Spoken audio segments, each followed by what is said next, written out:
All right. Enough ranting and raving from your annoying instructor. We're trying to talk about circular motion today. All right. So just a quick reminder. Let's get into it. Some common problems that we see. Whoops. Let me hit. All right. So let's say we have an object going in circular motion. So let's say it's moving here with this direction. Oftentimes, if you remember, this is called the R hat direction. And I'm going to choose to call this the C hat direction, towards the center. It's a little sloppy. So centripetal means center pointing. We're going to try and avoid the word centrifugal if we can. All right. Now, sometimes I call this direction theta hat. And then sometimes we switch it and call this theta hat. Now, I want to point out one other direction as well. There's a third dimension, this direction, out of the page, right? And so out of the page, we could argue could be Z hat. Now, it's kind of hard to draw that, but in this case, I'll draw a dot. So if you haven't seen this before or don't remember from chapter 3, this means out of the page. We talked about this briefly in chapter 3, I think. Out of the page, and this one means into the page. The trick is, think of this like the point of an arrow coming out to hit you, and this is like the feathers of the arrow flying away. So if that helps, great. All right. So this would be one typical coordinate system we might have to use.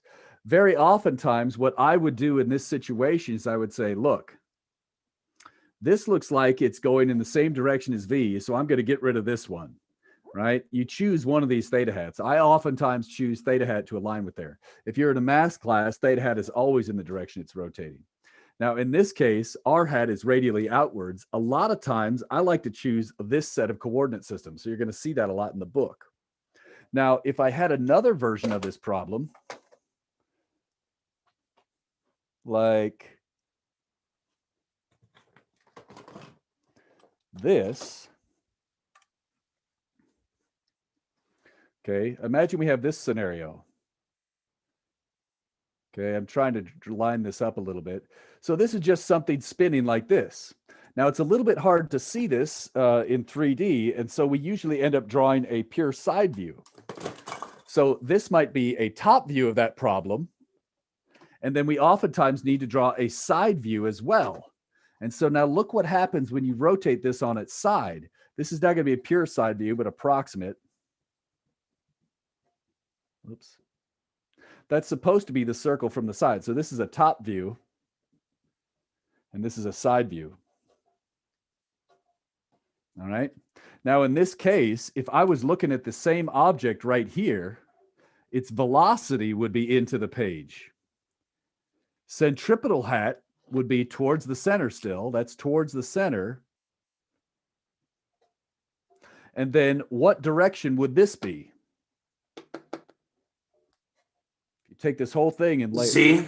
Z, excellent. So a lot of times in problems, you're going to see me do two coordinate systems, and watch out for this. Sometimes the direction here might be theta hat if you're in a top view. Sometimes it might be Z hat if you're in a side view. So as you're reading the solutions, if you see a Z hat or a theta hat and be like, why is he choosing these? It comes from this kind of thing. Basically the side view versus the top view. All right. Oh man, this is going to be so fun. All right. So let's go. That's just a note on coordinate system. Any questions about that before we go on? Or anything else on the circular motion stuff? All right.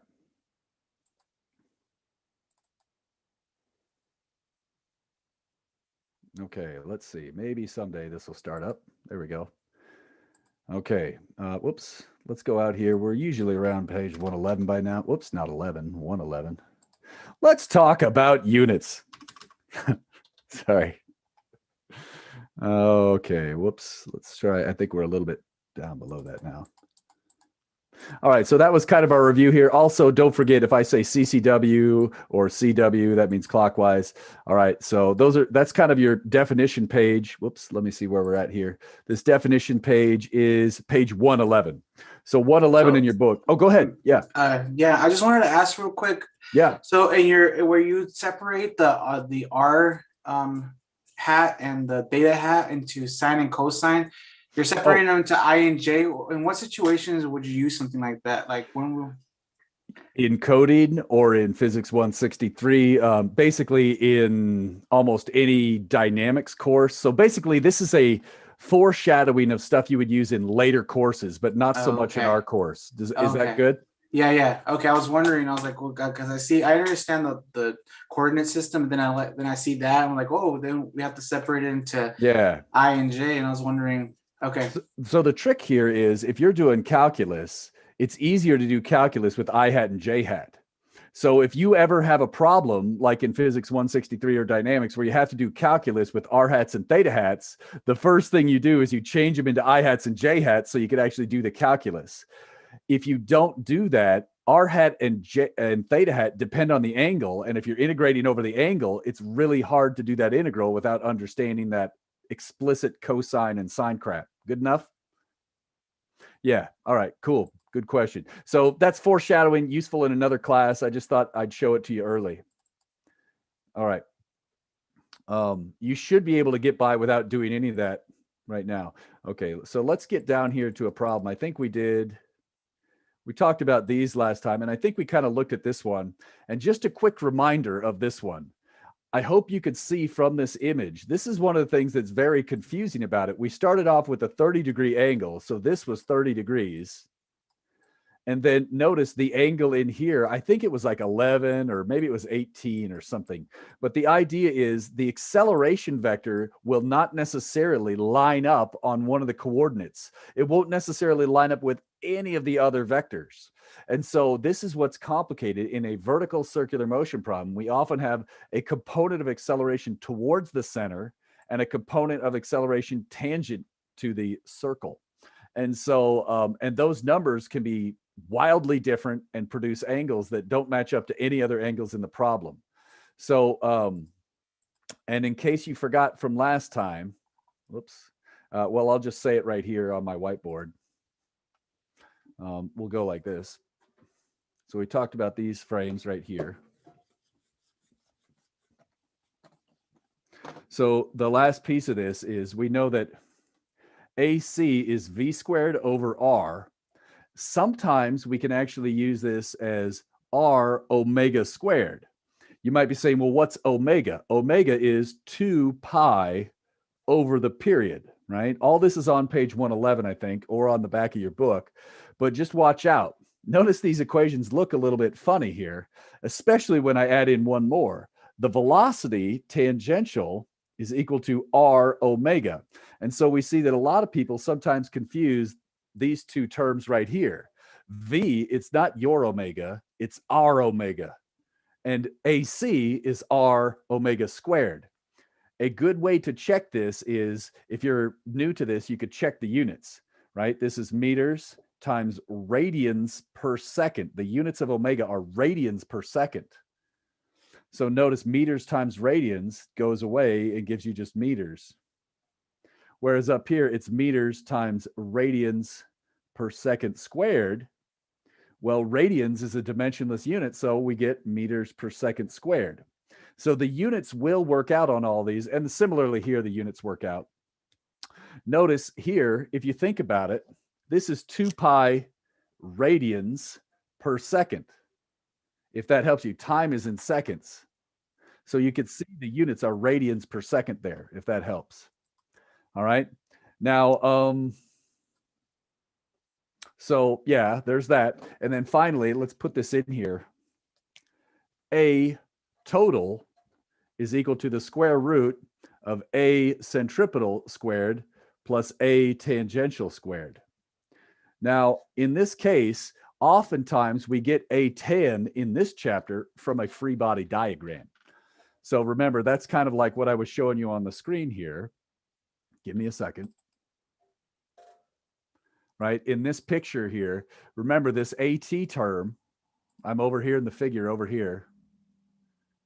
All right. And so AT, we figured that out, if you recall, from a free body diagram and a force equation.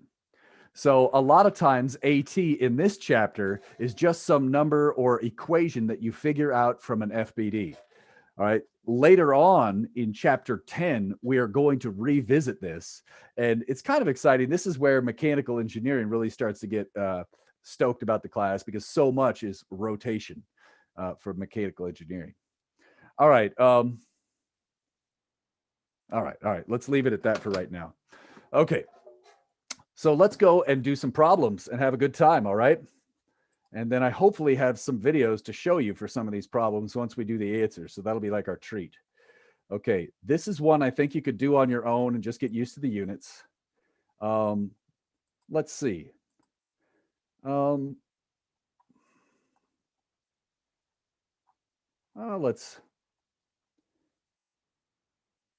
think this is one of the easier ones. And so you could follow along with this one as a worked example, give it a shot. And if you get stuck, so just kind of going with my gut here. Let's start with this one.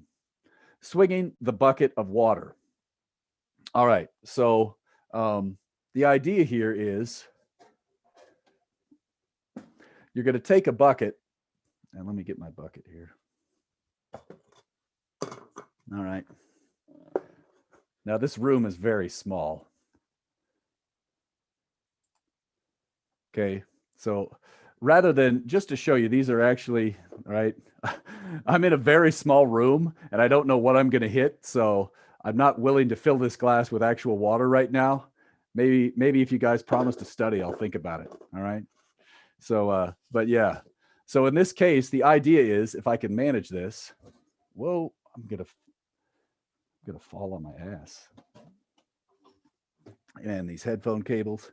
All right, I'm taking the headphones off just so I have a higher probability of success. All right.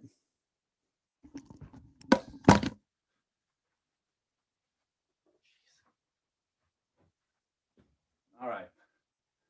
So these balls in here, hopefully you can still hear me, but these balls in here, they're loose. So, right. And just to show you, nothing up my sleeve. Nothing up my sleeve there. You could do this too, right? I'm going to trip on this now, fall on something. All right. So you could actually do this. The question is it easier or harder if you swing it quickly? What do you think? When are the balls most likely to fall out of the cup? When I swing it rapidly or slowly? Slowly. Slowly, exactly. If you go too slowly, they're just going to fall right off instantly. So it turns out as you go faster and faster, it's actually easier. Now, what is going on there? Let's look at this problem. First, let's start off with some assumptions in this problem. So let's get back to it and see it. All right. So to simplify it, we're going to make this assumption that I'm swinging it at constant speed. Now, obviously, that's not really happening, because as the thing goes upwards, it's going to slow down a little bit. But if you're swinging this thing very rapidly, you could imagine swinging it at constant speed. Or what if I deliberately try to slow it down on the way down and speed it up on the way up to keep it approximately constant speed? All right, so great. We know the water is going to fall out at the top. Without looking at the solutions, draw an FBD for the water in the bucket at the top. And this one is pretty weird. So take a second to draw that while I clean up.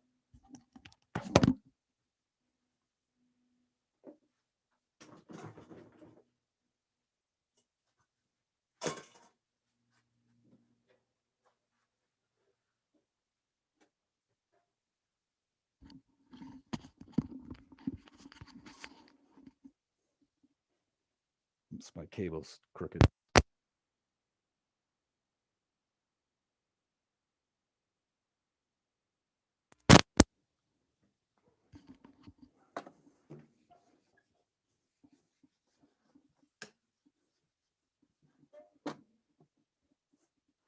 Okay. So you've had a second to think about that. sometimes these circular motion FBDs will feel very uncomfortable when you're first starting. We're at the top of the swing. And I'm trying to draw the FBD. Okay.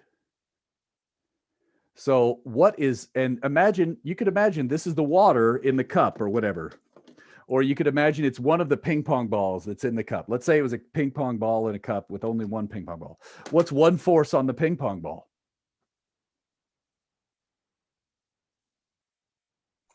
MG. MG. Nice. Take the easy one, right? It's always there. Got to do it. MG, right? That makes sense. Anything else? Normal force Which way? going downwards with MG. Exactly. The cup is pushing downwards on the ball, right? And this is basically it. Now, you could argue, isn't this the same thing as the ball on a string? Think about it. It is, right? So here's ball on a string, and I'm slowing it down. Whoops. Ball on a string. When it gets to the top, tension pulls down, weight pulls down. It's a very similar FBD. Don't overthink it.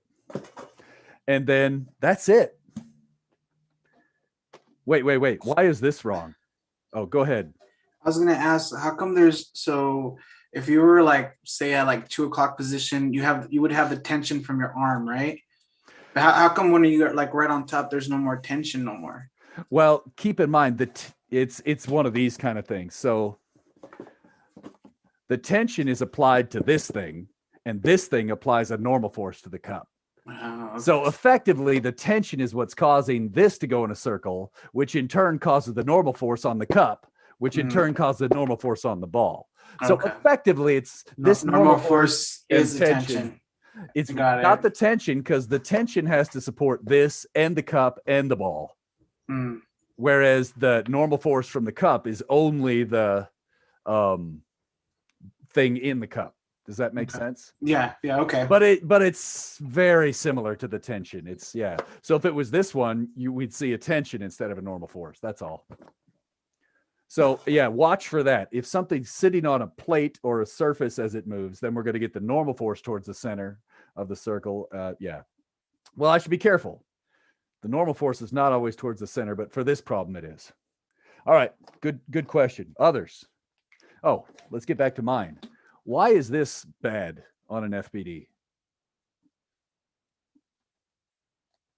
It's not a force. Correct. So that's not that that's incorrect, but it's not good on an FBD because that's not a force. All right. So which way at the top, which way is this thing accelerating?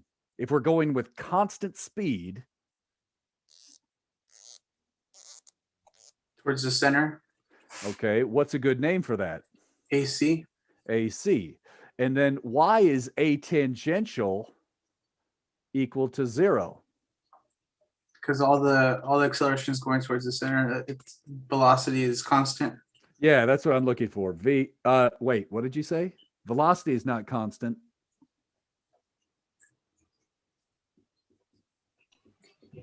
V is constant, but velocity is not constant. Right.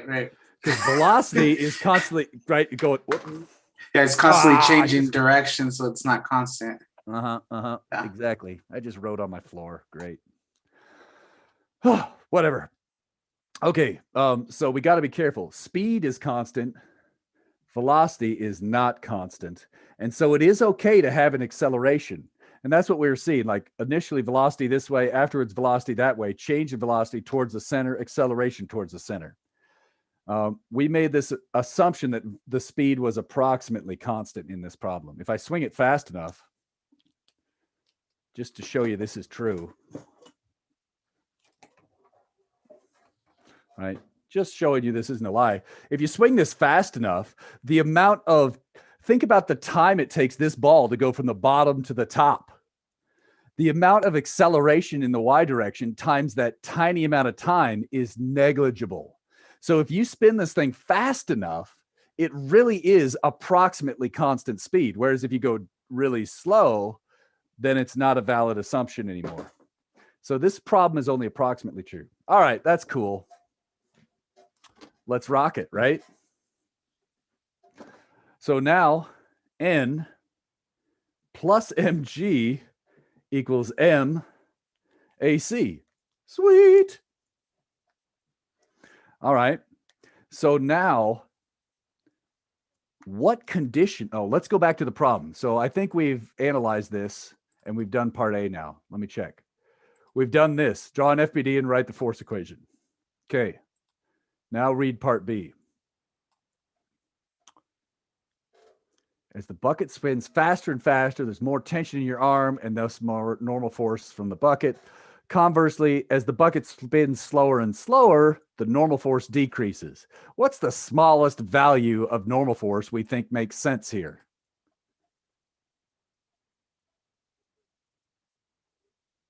-6, -7?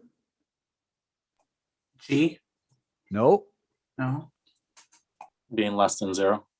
0. Think about it. If you get to 0 normal force, you lose contact. I'm going to say that again. If you get to 0 normal force, you lose contact, you fall down. So 0 normal force is the special condition where if you set N equal to 0, that's the smallest possible normal force. It would just barely stay on, or maybe it would fall off approximately right then. Okay, so if normal force goes to 0,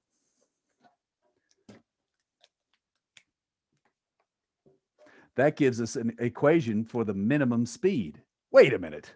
I don't see speed in here. Do you? AC changes. AC is V squared over R. Okay. And now I'm going to clean this up a little bit. I hope you see that if this drops out, the M's are going to cancel and we get V equals the square root of RG. Take a second. The M's drop out. We get G equals V squared over R. Cross multiply square root. We got it. Okay. Furthermore, what if I wanted to calculate the minimum or maximum period? First off, tell me, is this a minimum or maximum velocity that we need? What do you think? It's the minimum. Minimum. The minimum velocity. If we go any slower than that, we don't have, right? There's no normal force, which means the thing's going to fly out. In practical terms, it looks like this. As you go towards the top, it starts to projectile across rather than like that. So this is not quite enough. It flies like a projectile and there's no tension in the string at the top. Similarly, if you have no normal force at the top, the water projectiles all over my floor. All right. Oh, man. Okay, so now, does this correspond to a minimum or a maximum period? What's your gut tell you? Remember, period is time to get around. So it'd be a max. That's right. So that's one of the things we have to watch out. It gets a little bit confusing after you do a few of these problems. You're like, wait, am I finding a min or a max? And then you're like, oh, wait, is this a period or a velocity? So you got to watch out for this. A minimum velocity, I almost misspoke. A minimum speed corresponds to a maximum period. How do I get the period from this equation? How does period relate to speed?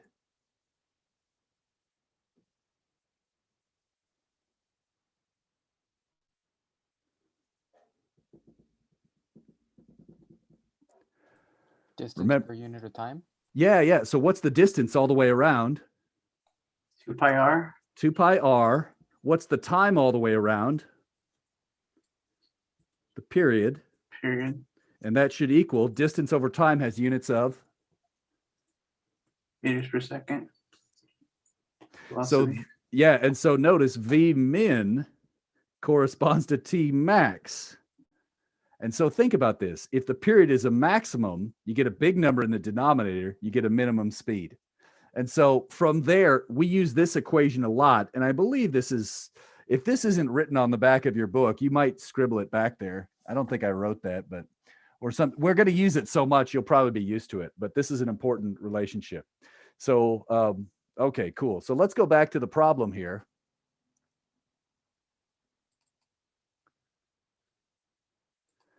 So we find the minimum speed. We found the maximum period or how to do it. Oh, there we go. We discussed all this. So now the idea here is let's just look at it one last time. I'm going to take the headphones off.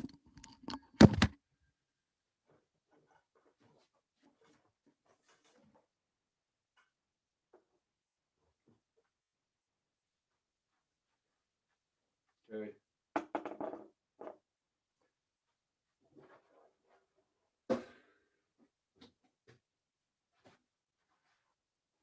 So if I go quickly, it should work just fine, right?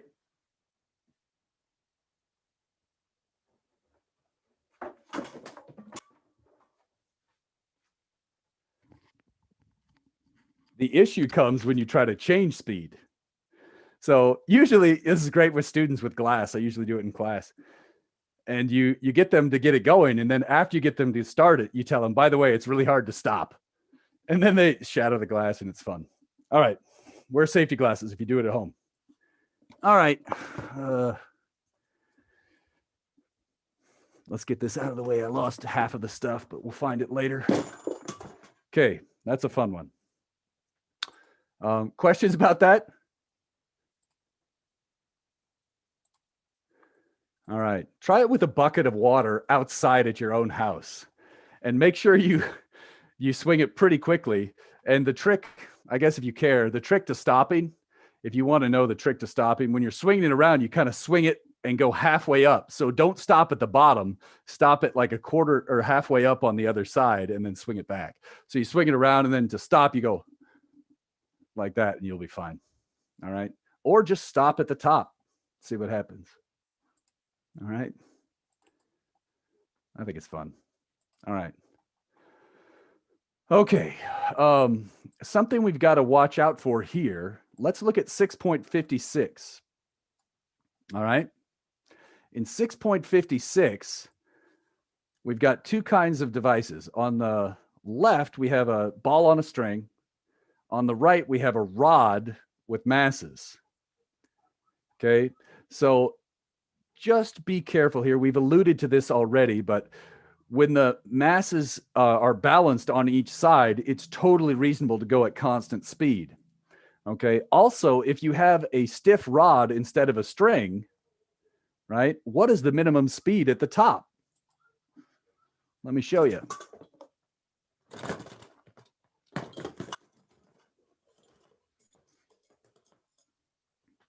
So we have to be careful. If you're using a rod like this instead of a string,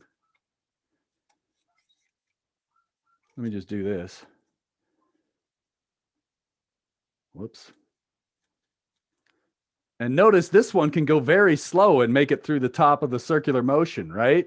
If I could get this, right? Just, oops. It's hard for me because I'm wiggling too much, but the idea is this one can go much slower at the top. It could basically almost stop at the top. And in fact, it can, because here the rod can withstand the compression force, whereas the string cannot. So in these problems, when you look at the diagram, they all look about the same. What I'm saying right now is watch out if the thing is made from a stiff rod versus a string, right? So if you have a rod, the minimum speed at the top could be 0. If you have a ball on a string, that's like the problem we just saw. You get this minimum speed of V equals square root of RG. That's all I'm trying to allude to on 6.56. All right. The barrel of fun, the gravitron. I'm going to let you look at that for a second. So this is an amusement park ride.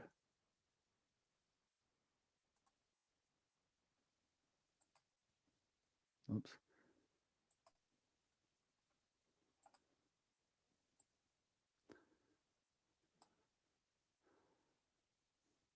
So I don't know if you could see that there. Maybe. I thought I hit full screen. There we go. So right now, I'll pause it for a second. So this is an eraser that I stuck to the wall of a acrylic cylinder. So this is an eraser right here. And the idea is the eraser is not held up by anything. Right, it's just Oh, let me rephrase. It's not being supported by an object underneath my hand or something. It's not held up by a string or a rod. What is holding up that eraser when it spins around?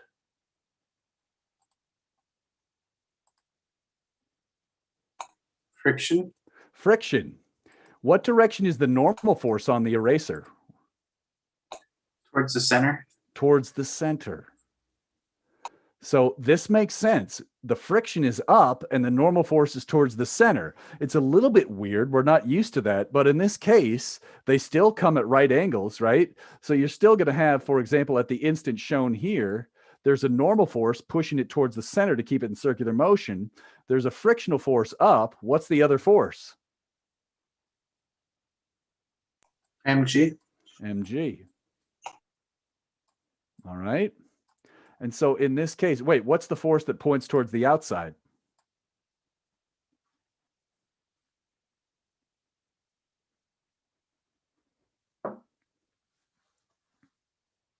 None. There isn't one. And so this is a common misconception. People think there needs to be a force in every direction. It's just, with a lot of these circular motion problems, we don't see a force towards the outside. That is fictitious. There's the perception that the eraser is pushed towards the wall, but that's not true. The wall is pushing the eraser towards the center. As a result, the eraser is pushing outwards on the wall. And so that's it. All right. And so in this case, what would be a good, okay. So in this case, it's a very similar. Let's just go ahead and finish this out, and I'm going to clear out my annotations. If we let this run long enough, I'm just slowing it down with my hand a little bit. And notice it eventually falls down. And so from that, the idea here is if you go, again, if you're too slow, so if your velocity is a minimum or if your period is a maximum, we expect this to fall down. That's what this problem is all about. Questions on that one? Let's take a look at the picture again. Whoops. This one. So again, let's just draw this really quick. We've got a normal force towards the center. We said there's friction towards the top. We said there's mg downwards. We said that there's acceleration towards the center. Got it. Now, in this case, let's read through. Oh, what's a good name for these directions in this problem? So, for example, if we drew a coordinate system here, this I would call centripetal hat. What's a good name for this direction straight up? Somebody other than Esteban.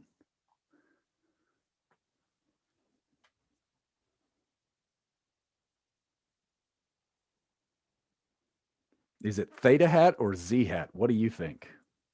Z hat? Yeah, Z so hat. z hat is probably the way to go here, right? Because tangent to the circle would be kind of like around that way, right? So that would be the theta hat. So here's one of those. Wow, whoops. Let me get the other one.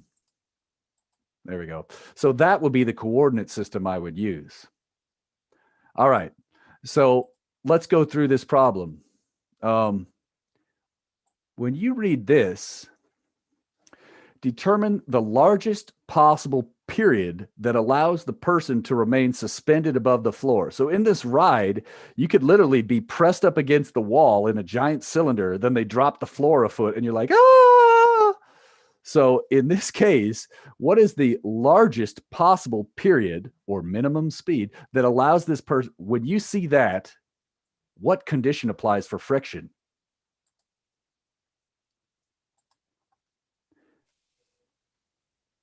You start it. Equals or less than? Equals. Equals, because it's a critical point. It's the minimum value of the, or whatever, the minimum speed or the maximum period. All right, nice job. Okay, so at this point, you could go and look at the solution and do the equation. And remember, the trick is velocity and period are hidden in AC. Again, velocity and period could be found in AC. If you had a question that asked about the room size, that would be the radius. That also appears in AC. So the parameters are V, period, and sometimes even omega. Those are all effectively asking questions about AC. All right. So in this case, we see that there's a bunch of parameters the question could ask you to solve for the normal force or the frictional force or whatever. Now, in this case, do you think the mass matters? What does your gut tell you?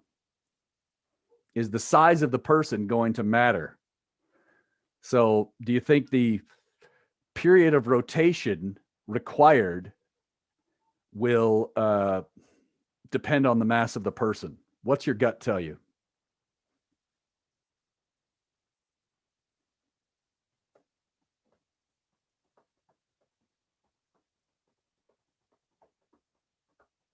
No. No. If we look at the solutions, it turns out you may not see it right away, but when you do the FBD, oops, what equation was this? Or what problem was this one? Sorry, I forgot. 57. Oh my gosh. 6.57. Thank you. All right. That's kind of a mess there. Let me clear my annotations. All right. And so one thing, if you notice, this happens a lot. If you take a ratio here, the mass drops out, and this becomes mu static times the normal force. The normal force also drops out, and you get this weird equation right here, right? Mass doesn't matter. Obviously, clothing does. Okay. So, and then I know you could read that really quick, but let's try this first. Whoops, come on, Zoom. All right, so if the rotation rate doubles, what do you think is going to happen to the friction? So just to get that FBD back up here while you think about it, remember friction was up, mg's down, normal force is towards the center, and then AC is towards the center. And remember, AC is like V squared over R. So let's say you spin this thing twice as fast. What's going to happen to AC? Will it get bigger or smaller?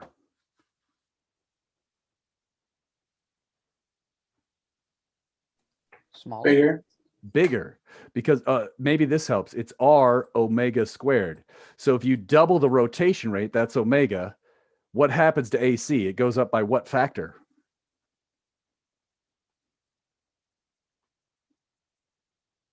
Four. All right. So what has to happen to the normal force?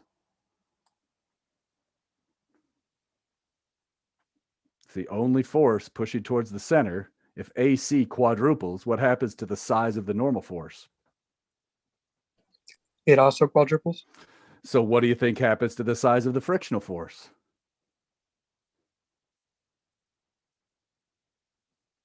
Stays the same. It stays the same. So what happens is if you quadruple the normal force, you're no longer on the verge of slipping. F is now less than mu static times the normal force. Very tricky. And in fact, F is equal to mg if this thing's going to stay on the wall. So I don't care if you go 10,000 times faster, F is not going to exceed mg. If F quadrupled, suddenly that's like friction saying that friction makes it slide up the plane. That doesn't make any sense. So this is where we have to remember the condition that we applied for part A no longer applies in part C, right? So this is why friction is so annoying. All right, questions about that one? It's super fun. All right. Here's another one. I'll give you a second to read it. Oops. Let me, let me get this out of here for a second.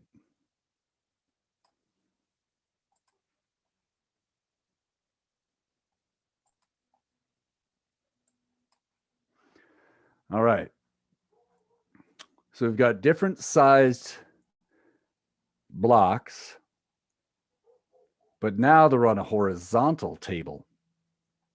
Okay. We're going to assume mu static equals mu kinetic equals mu, just to simplify the amount of thinking. All right. And so if we go faster and faster, eventually these masses are going to fly off. What's your gut tell you? Which one should fly off first?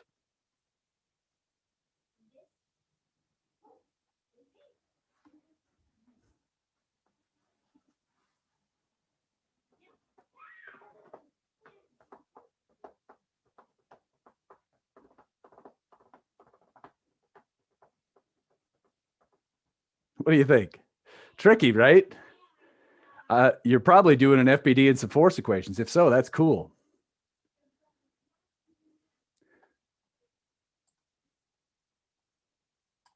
Let's talk about the FBD rather than trying to guess right away.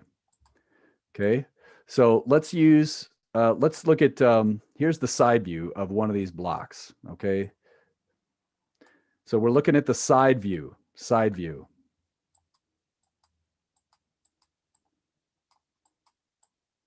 A lot of times the side view is better than the top view for drawing the FBD. The top view is easier to see the circle. The side view is often easier to draw the forces. This is true for a lot of these problems, okay? So somebody give me a force on it. Go ahead and somebody new that hasn't spoken up today, give it a shot, right?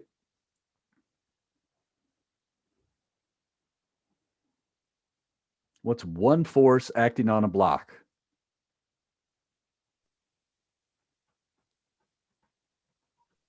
We have a mg. mg, straight down, because remember, we're in the side view now, right? That's like right here. There's an mg straight down. What's another force? Somebody else. Friction going towards the center. Friction is what keeps it in the circular motion. If there was no friction, it'd slide right off. Okay. Actually, if there was no friction, the table would spin and the blocks would just sit there doing nothing, right? If there was no friction, the block, yeah. All right. Anyway, what else?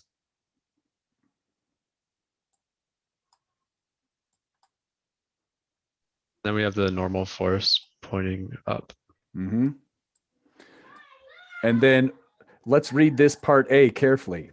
If we increase the speed very, very gradually, which component of acceleration is negligible? A centripetal or a tangential? So we're changing speed gradually. Which component of acceleration talks about speed changes? A10. A10, nice. Oh my gosh, you guys are good today. All right. Let's see. So we're going to ignore A10. So then what direction is this block over here in the FBD? In the FBD from the side view, what direction is this block accelerating?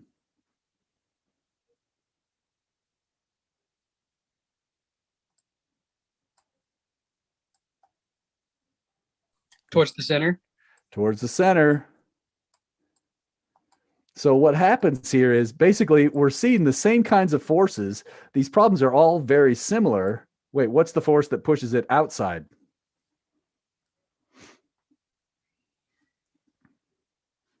Good, there is none. So we got to get in that habit is sometimes there's not a force in every direction. So, all right, at this point, okay, we're going to speed it up gradually. Eventually they're going to fly off. What's your gut tell you now about the mass based off what you saw in the last problem?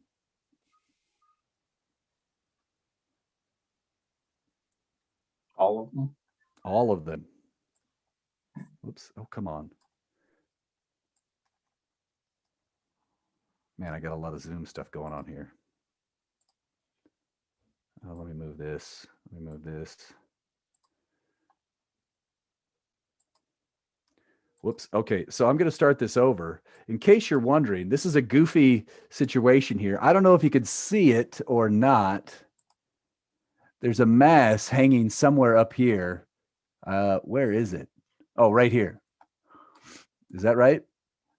So what I'm going to do is I'm going to lift this mass way up, and it's a tiny mass. And then there's this turntable, and I'm going to let go of that tiny mass. And because it's so tiny, it's going to speed up very gradually. So let's just, yeah, and then let's just go ahead and do this.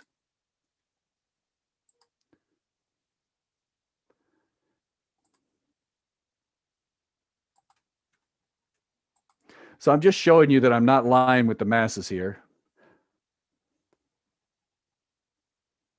So I actually measured these masses for you. Okay, great. So you know I'm not lying to you.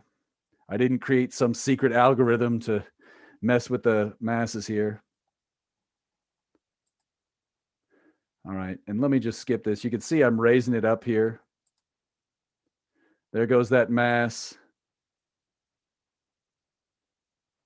And now look at the care I was taking placing these masses. This is the hard part of the experiment. You have to get the masses exactly the same distance.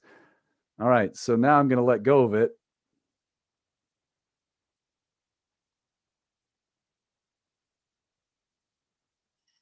And it's pretty much all at the exact same time. Oh, look at that nod. Oh, yeah, that's a nod right there. All right, whatever. Okay, oh, let me get rid of that video. It's still playing.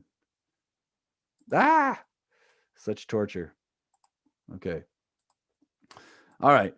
So this is not a lie. Now, to show this in the real world, you have to very carefully place those masses. And I also, to make sure they have the same coefficient of friction, I used a bunch of little plastic trays. So it's always the same surface. And I put different amounts of washers inside. So it's hard to get exactly the right conditions to make that experiment work, but it does work. If you had kids sitting on a merry-go-round, the same kind of thing wouldn't happen because kids don't have merry-go-rounds anymore. But other than that, if they did, they'd have different kinds of clothing. So, and they might not sit at the same radius. So there's, yeah. So you may have seen this where a heavier person or a lighter person flew off first. That might relate to grip strength or coefficients of friction from the clothing, all kinds of different things in the real world. All right. Questions? Are you starting to get a feel for the circular a little bit? All right. All right, cool. Let's talk about that banked curve again. So let's talk about cars. I didn't have much time to talk about this last time. All right. So this is a very similar situation, right? Think about a car going around a flat curve.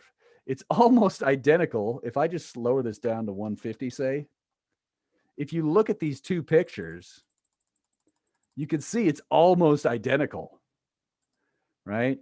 There's a normal force up, there's an mg down, and what confuses people is friction. Now, there is a force of friction on each tire that keeps this thing in the turn. So it's friction between the tires and the roadway that push it towards the center. Okay, if there was no friction, the car would slide right off the road. Because of the friction pointing towards the center, it keeps pushing it towards the center. So friction is the centripetal force in this case. It is the force pushing the car towards the center.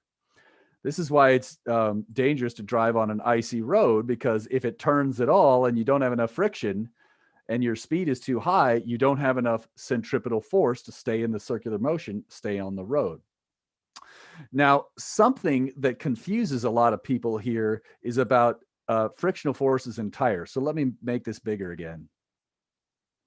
All right. Oops, let's make this two. All right, let's get this up here. Okay, so if you're in a car and you actually are, or let's just talk about the tire. When the tire meets the roadway, it's going to smush slightly. This is an exaggeration down here. So you could imagine the road is going to smush the tire a little bit. Well, now let's think about that. That's going to use up some of the energy because you're actually heating up the rubber in the tires by smushing it and letting it spring back all the time. So that type of friction is called rolling friction. Now, if you have extremely high pressure in your tires, your rolling friction is close to zero. If you're driving on the beach and you take some of the air out of your tires, you have a lot of rolling friction. Okay. And so the amount of rolling friction will depend on how much they're being inflated or not. That is a coefficient. And so remember, if the car is moving this way, let me just draw the rest of the car here. This is a bad, what kind of car looks like this, but whatever. This is a car. Okay. And so the idea is, in this case, this rolling friction actually opposes the motion. So I'm going to call it F subscript rolling. That is too complicated for us to handle right now. The sliding friction is what's pointing left and right on the car. So up here, if you're in a rear view of the car, let me just draw the same car from the rear. So that's the car from the rear. The sliding friction is what keeps it from moving outwards. Now you might be saying, well, wait a minute, isn't that kinetic friction? And I made a video, but I didn't have time to post it yet. It turns out, I can prove this to you later in chapter 10, the point of the wheel at the bottom of the road is not moving at all. That's a true statement, assuming your tires aren't slipping. If you're spinning out, that's different, okay? But it turns out, let me see if I could show it to you this way. Whoops. Sorry. Okay, the idea here is, imagine this is the tire rolling. Watch this spot right here as I roll the tire. Look at it objectively. Which way is it moving right before it hits the ground? Is it moving left, right, up, down, or some combination, approximately? Which way is this point moving as it rolls, approximately? Down and to the right. Down, Or- mainly down. Look at it right now. It's moving almost entirely down. Right? Not perfectly. There's a little bit left and right. I'll agree with that. But it's moving almost entirely up and down. Whoops. I just had a ball on a string there. All right. So now, how about right afterwards? Watch the hole. Again, watch this part. What way is it moving there, approximately? Up. So just before it hits the ground, it's moving almost straight down. Just afterwards, it's moving almost straight up. What's the velocity right at the bottom? 0. Isn't that crazy? So when you're driving, your tires aren't moving at the bottom. Now, you don't get something for free. It turns out the point on top of the tire is moving twice as fast. So if you're driving, 60, the top of your tires are driving 120, but the bottom are going 0. The center of the tire, where the axle is moving the same speed as the car, 60. If you don't like that, that's cool. Drop the class before chapter 10. If you do like it, we'll learn more in chapter 10. All right. It's crazy. It's really crazy. And I've got a demonstration. I'll show you that later. All right. Questions about that? It's very, very weird. The main thing I want to tell you about is we're going to ignore rolling friction. Rolling friction is not F equals mu n. Okay. So for the most part, we're going to ignore that. Now, so we are talking about slipping. So the whole point of this is just to emphasize the bottom of the tire is not moving. It is okay to use mu static, right? You might be saying, dude, we should not be using mu static for a tire because it's spinning. But actually, the point of contact with the road is not moving relative to the road. Static friction applies. If you have kinetic friction applying at the bottom of your tires, you're either about to have an accident or in a burnout. Okay, so that's not a good thing. All right.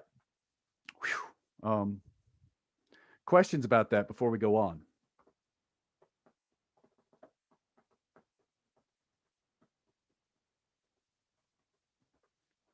All right. I think we looked at 6.60 last time. This is a good problem to understand for this reason. Okay, when this is a car on a banked curve, turns out many other problems have similar aspects to them. This is why students always have to do this in a physics class. Not because you're going to be civil engineers that are going to design this. There's formulas already for that. But in the process of doing this problem, you see a lot of issues. Now, with any banked curve problem, one thing you can do to get a feeling for it is first set friction to 0. Just pretend there's ice on the roadway, and you can learn about the ideal speed. So the ideal speed for a banked curve is a speed which requires no friction. So this is what's crazy about it. Give me a force on this car right now, right over here in the rear view. Anybody? Normal force going up and to the left. Normal force, yep. What's another one? MG going straight down. Yep. And then do you remember which way is this one accelerating? Perpendicular to the plane, parallel to the plane, up, down, right, left. One of those. To the left. Left. Okay. Because remember, the center of the circle is straight to the left up here. You can see it in the top view. So notice the top view is great for getting a feeling of which way AC points. And then you bring that down here. It is not down the plane. Again, the car is going here. Hopefully you remember this from last time, right? The car ends up over here. So it must be going straight towards the diametrically opposed part of the curve. So it goes straight across. All right.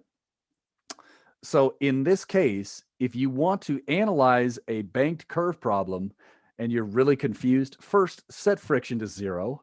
Then you get the ideal speed, and that is the speed for which this car would actually go around and not need any friction. Why is that useful?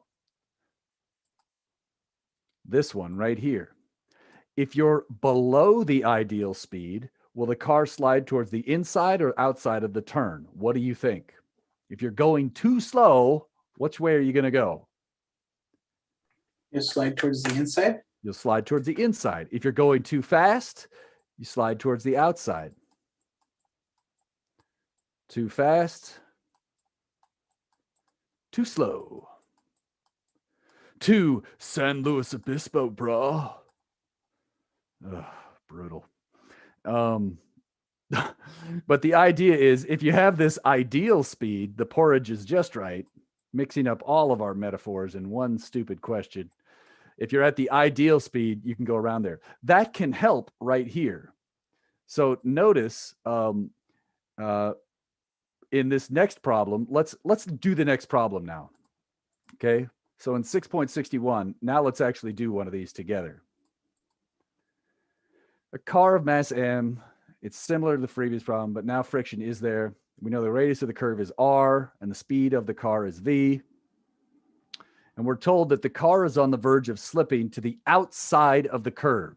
So right there, is our speed above or below the ideal speed? Above. Above. And so we could redesign the problem in part D to figure out the ideal. All right. Anyways, so, all right, cool.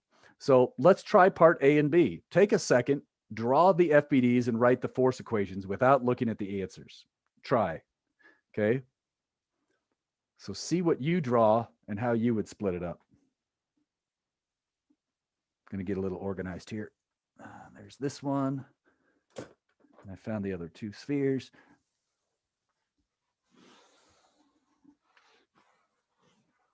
And then after this one, we'll take a break. All right.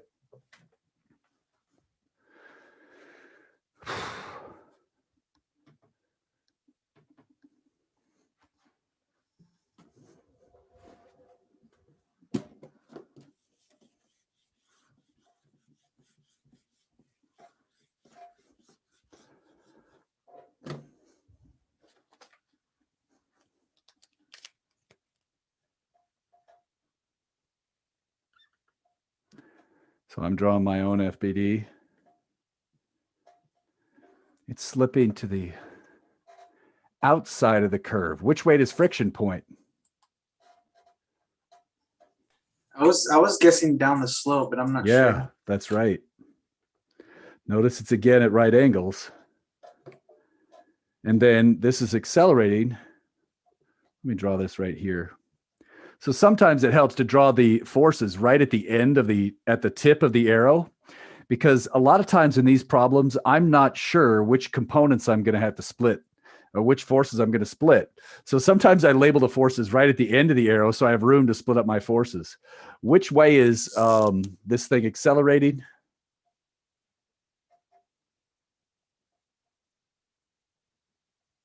Straight left. Okay. All right. So there's our FBD. Before we do a coordinate system, let's read the question. So remember, you could choose any coordinate system you want. It says determine the minimum coefficient of friction. So what thing basically are we looking for in this problem?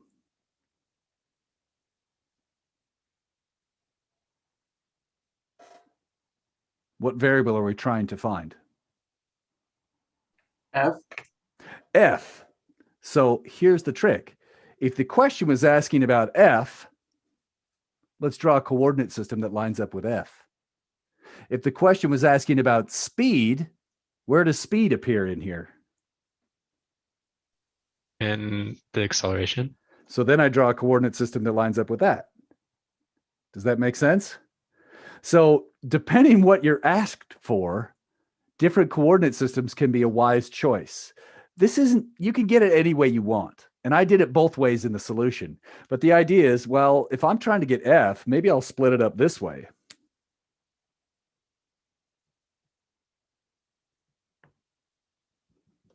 And that means, notice,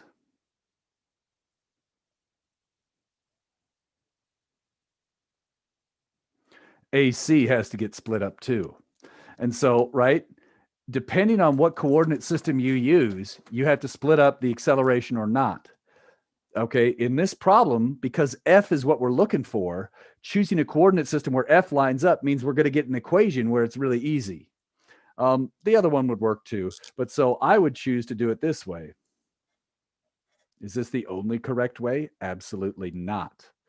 And then I could tell by skinny angle trick, this is theta and this is theta in here,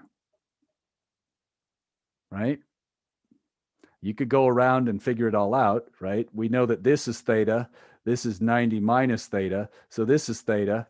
Well, then again, if I look at this one, if AC is this way, sorry, if this is theta, then this must be theta, right? That's how I got this angle in there. So you could do geometry or you could do skinny angle trick, whichever works for you. Okay. All right. And then at this point, now you might say, wait, what if I drew my coordinate system like this, where that way is positive? That's fine. If you draw it like this, that is fine, but notice that will change the direction and the minus signs on everything in the X direction, or sorry, the parallel to the plane. Now notice, I probably just gave it away, but look, this is not towards the center, so we shouldn't call it centripetal hat. It's not radially outwards. We shouldn't call it that. It's not in the X direction. So sometimes you'll see me call this parallel and this perpendicular, right? Because, well, it's not, it doesn't really fit X or Y or anything. Let me go to the solutions here and give you a second to think about this.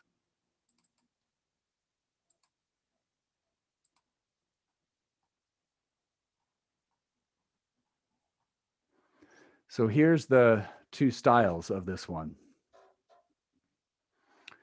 Notice the coordinate systems I chose. I chose a C and a Z for the style 2 because none of them are using theta hat.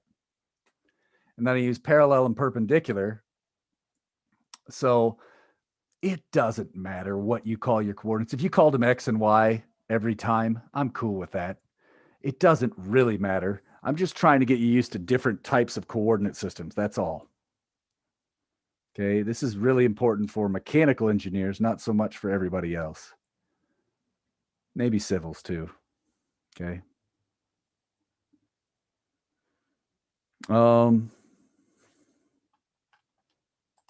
Let's keep going down here.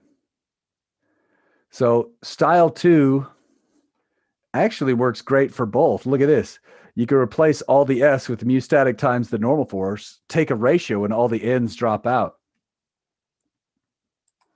And so you could see what I found here. Now, this is something you're going to see tangent theta pop up in this. So I'm going to kind of walk through this one for you. Let me show you where this happens. So give me a second to get caught up on the board. If you want to see where that tangent theta comes from, you could try it.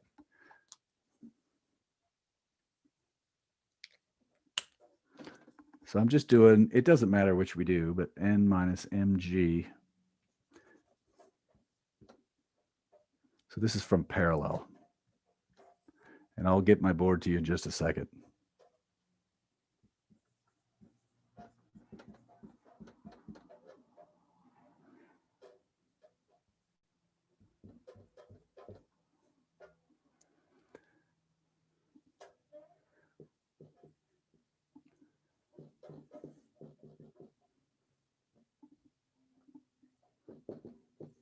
All right. Okay, so I just wrote down this was the perpendicular force equation, and that was the parallel. So what I'm going to do is just rearrange this a little bit and solve this one for F.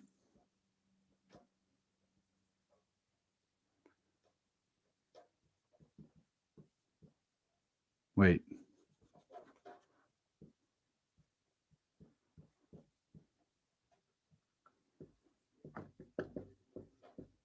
This one, I'm going to rearrange it and solve for N.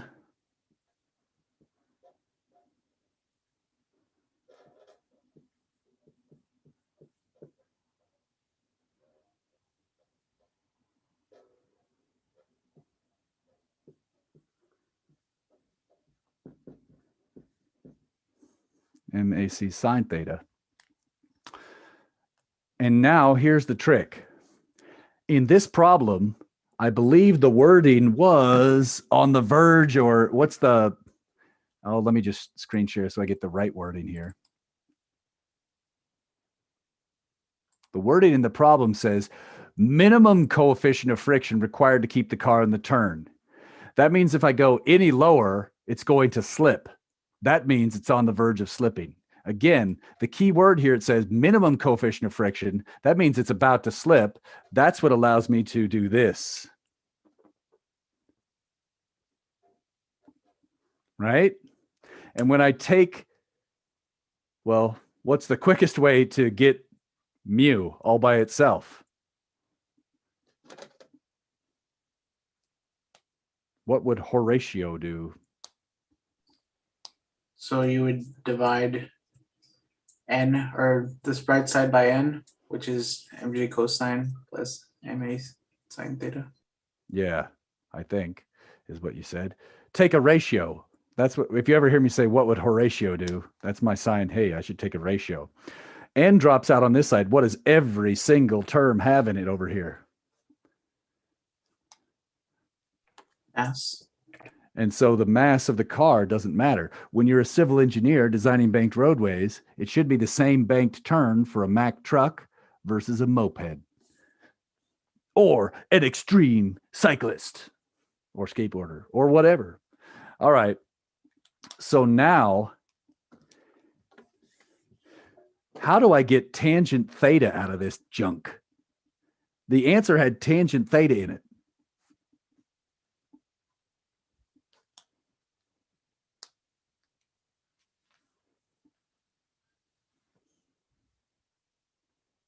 How could I get tangents appearing here?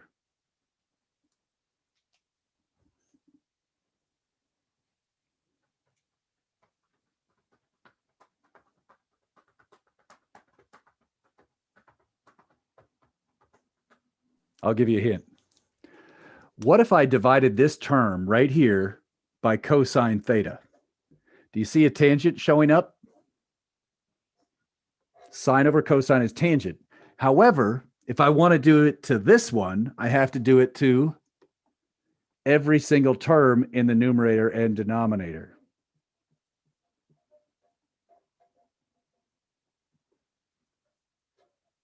So what I did is I divided the numerator by cosine and the denominator by cosine. What I did to the top, I did to the bottom.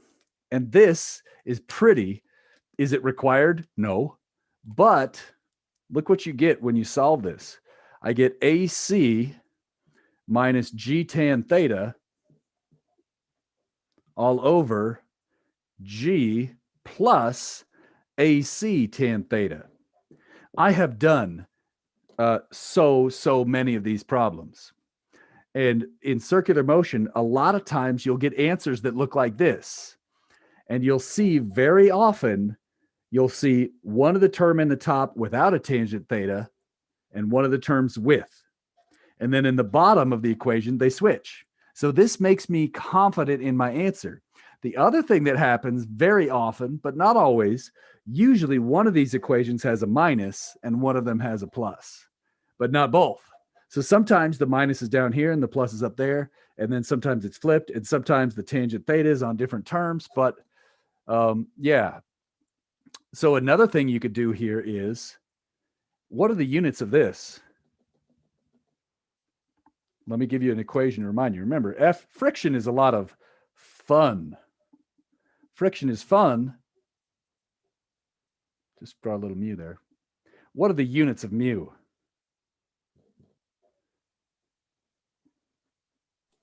Newtons? This is in newtons. This is in newtons. What's left for mu? Nothing. Nothing. So what units should all of this have? Nothing. Nothing. Meters per second. It's easier if we divide everything by G on the top and the bottom. So what I did is I divided, just like up here, I divided every term by cosine. If you divide every term by G, you get this. Notice this tells you how many G's you experience minus tangent of the angle over 1 plus how many G's you experience times tangent of the angle. That's cool. And notice no units, because these are both acceleration magnitudes. Tangent theta is a function, no units. It's easy to check the units. So this is why physics instructors often write it this way. Also, imagine if you were writing a computer code. This is fewer lines of code to execute than this original statement. So by cleaning it up, you make your code a little bit faster and harder to screw up when you type in the nasty mess. All right. So, all right. 120. Let's take a break. Unless there's questions about this before you want to take the break. All right. Let's take a 10-minute break. 1:30, everybody. 1:30.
We've still got a few minutes. I'm just here if you have questions.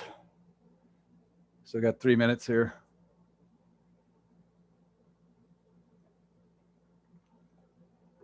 Actually, I need more water.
All right. So I got 1 minute left. Anybody has a question, let me know.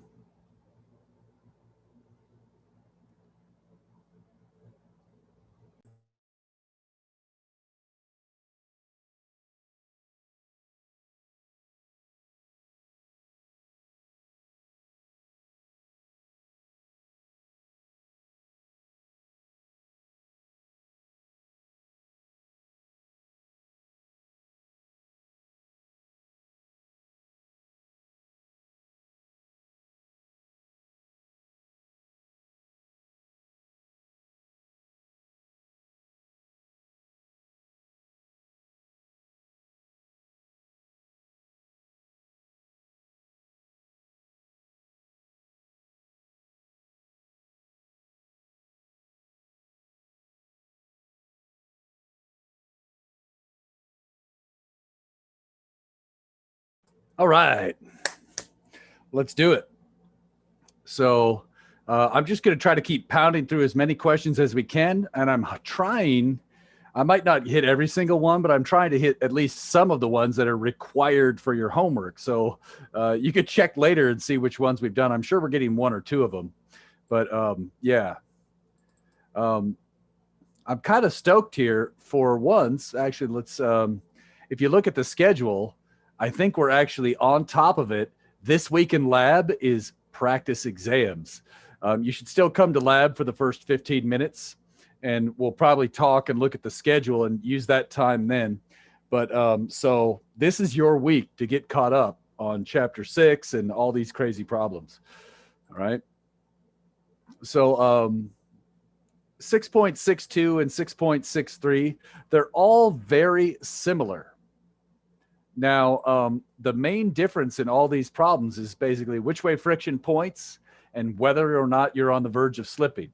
So if you're doing a banked curve problem, watch out for which way does friction point and which friction condition applies. Generally speaking, if you're driving in a banked curve, static friction applies, but you have to think, is it less than mu static times the normal force, in which case you can't use mu static in, or is it equal to mu static normal force because it's on the verge of slipping? So which way does friction point? Is it on the verge of slipping? And then get used to doing both coordinate systems. So those are kind of, it's good practice for a physicist. That's why we do them. All right. Now let's get back into it. Let's try another circular motion problem. All right. Let's try this one. Block sliding over a hill. So we're going to just discuss rolling in chapter 10 if you care. So this is a classic thing you'll see physicists do. You take some arbitrary curve, and at any point on that arbitrary curve, you can draw a circle and model that one portion of the road as circular motion. For example, over here, at this point on the road, the circular motion is probably a lot bigger, right? Because that part of the circle is a little bit more flat. So at any one point on a circle, you could do this. If you've taken a calculus class, maybe you've heard about the radius of curvature relating to 1 over the second derivative. Let's just leave it at that. All right. It's very similar to the work we're doing, if you're curious. So radius of curvature in calculus class relates to this topic. If you're curious how to find that, take a calculus class. All right. We're told the speed is v, and the radius of the curvature is r. Let's assume the height of the block is not negligible. Okay. So this particular block has height r over 4. Now, up till now, we've kind of ignored this idea that objects have any size. In the real world, objects have size, okay?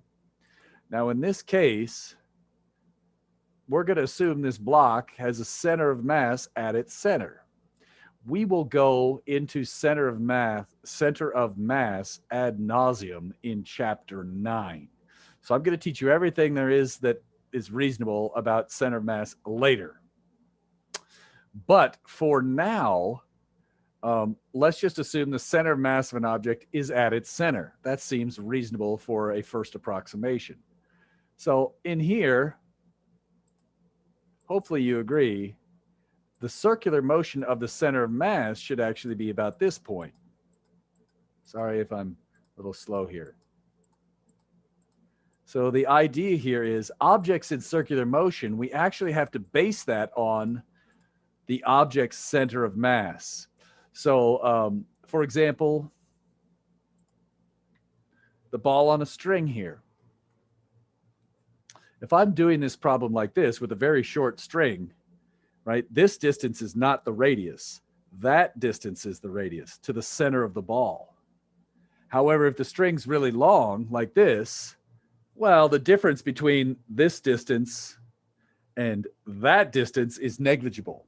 So if you have a very large string or a very large radius turn, we can actually ignore the size of the object. However, if the string is short, then the distance to the center of mass and the string length are not usually the same. That's what I'm going over here. So when you see that,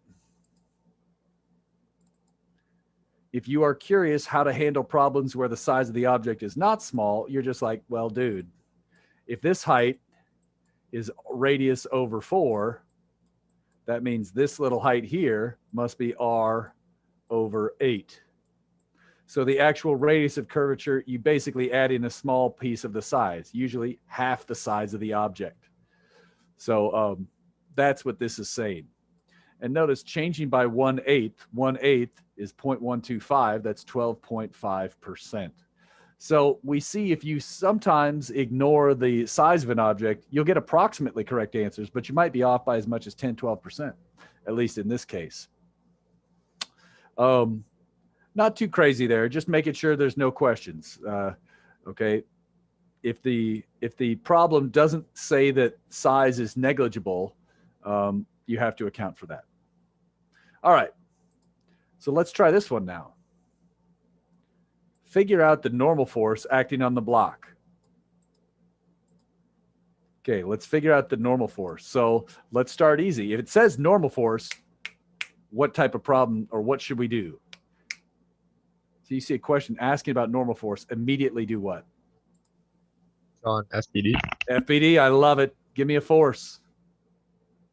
We have mg, Okay, and then the normal force which way?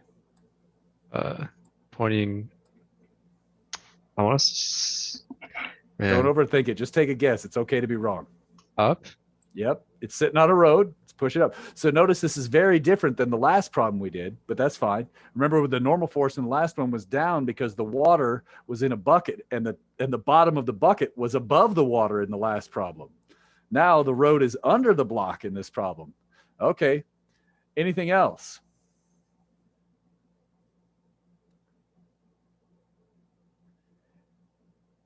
Now, this is where it gets tricky. Some of you alluded to this in your, it's possible that there's air resistance, right?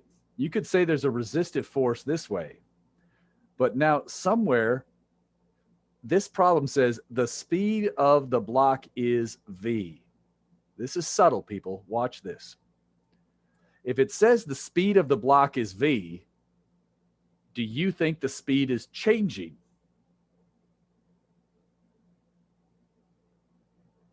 No.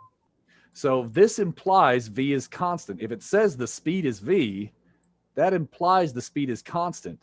So that means there must be some forwards force. Let's just call it F. Actually, let's call it little f. Well, let's be careful here. If this was a car driving over a roadway, this would be little f. Now, in this case, what are we implying here? This is a block sliding over a frictionless hill. Okay, so that means the resistive forces are negligible, and that means we don't need this other force.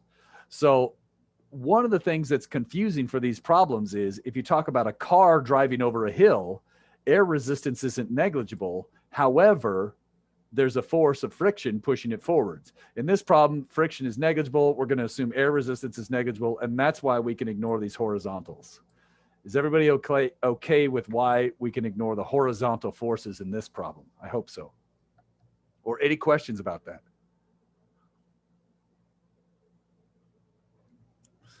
All right. So if you get a car driving over a hill, it's quite possible this is effectively the same FBD and the lateral forces cancel. All right, cool. Whoops, we got N this way. We got mg down. What direction is the acceleration in this case? Or is there one? It's constant speed. Towards the center of the circle. Exactly. So we got to get in that habit of say, hey, circle towards the center.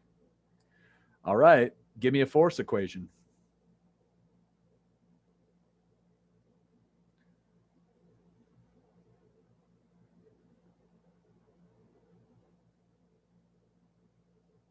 There's many possible correct answers. Somebody give it a shot.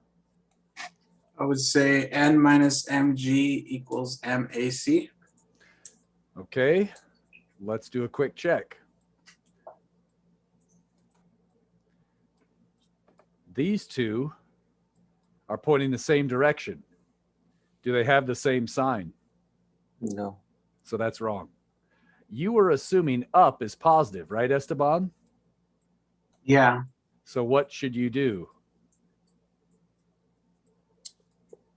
Minus AC, minus MAC. Does that make sense?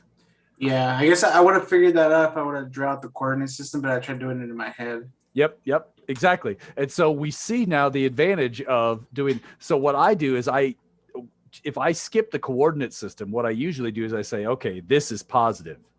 And then if that's positive, this becomes positive and that's negative. So those are the two main ways we might write this. You could say that N minus mg equals m times negative AC. Sorry, that's so small.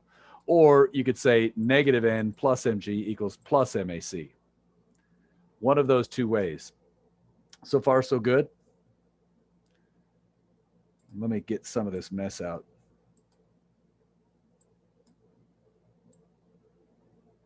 Okay. So now in this case, I'm going to get rid of that, that, and that. Okay. So obviously there's more than one correct way to do this. Let's solve this result for the normal force and see what you get.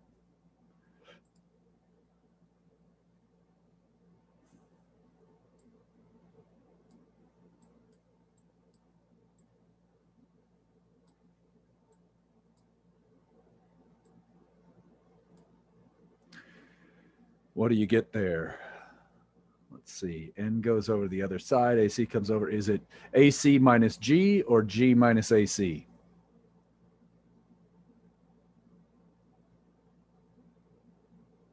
G minus AC. Yeah. Okay. All right. Now let's think about this problem. Think about your result. As speed increases, what should happen to the normal force? As you go faster and faster, what happens to the right side? Anything or what? Does it get bigger, smaller, or remain constant? So let's keep track. V is going to go up. Is there anything on the right side of the equation that's affected by the speed? AC.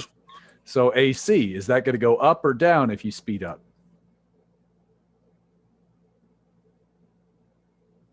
What's the equation for AC? E squared over R. V squared over R. So as V goes up, what happens to AC? Goes up. So what happens to the normal force?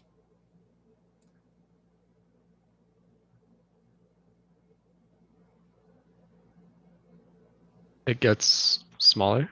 Yes, because G is just some number and you're subtracting more and more from it. Huh.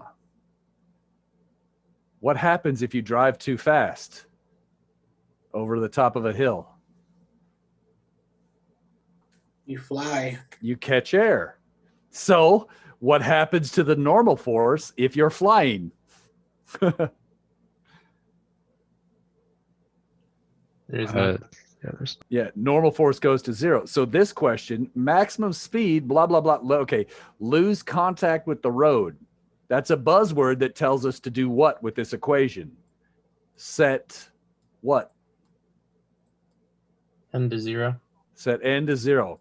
So just like before with the water falling out of the bucket, this does have some similarities, except the normal force points the other way and you catch air.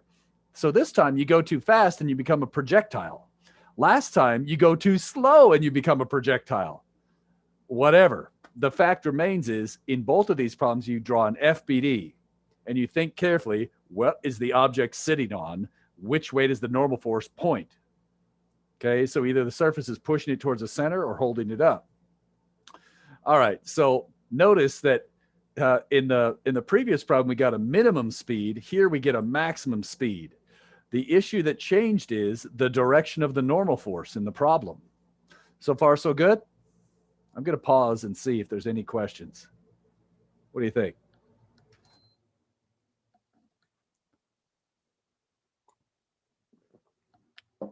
All right. Cool. Let's keep going. All right. So 6.65.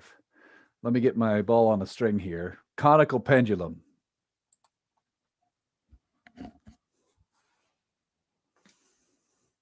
Sometimes these problems in a book are very kind of hard to understand without a visual. So that's what I'm trying to do here. And I apologize if I fail. Let me get a marker here. Jumbo marker. 2 should be good. All right. The idea is this.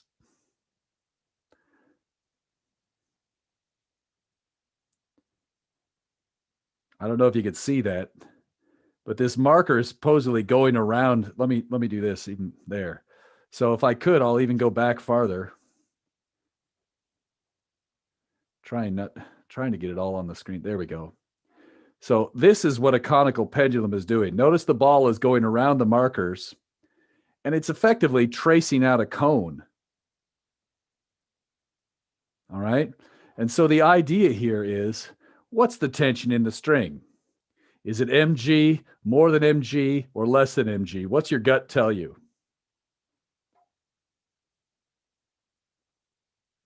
I would say it's less than mg. Okay. And what's kind of your thought process? Tension's at an angle, so yeah, a portion of tension is equal to mg, but then the rest is towards the center. And just out of curiosity, what have you learned about your intuition in a physics class? My intuition is always wrong. So yeah, isn't it awesome? I don't know why, but that's what's so fun about it. So, and I think Esteban has made a point earlier in the just like 2 problems ago. What would you do to truly understand it? Draw an FPD. Exactly. All right. So there's tension this way. We know that. And then there's mass mg, or sorry, weight mg straight down. And then which way is this thing accelerating? So to be clear, right, this is the ball going around in a circle like this. And then we're going to freeze it right here.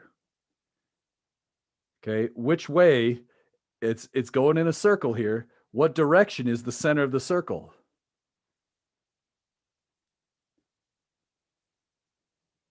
Straight to the left. I have no idea because it's Zoom. Towards me or away from me? Towards your elbow. Towards you. Yeah, okay, cool. Because I don't know if my screen is mirrored or whatever, and I don't want to think it through. So sorry about that. That's AC. Esteban, do you still believe tension is less than mg?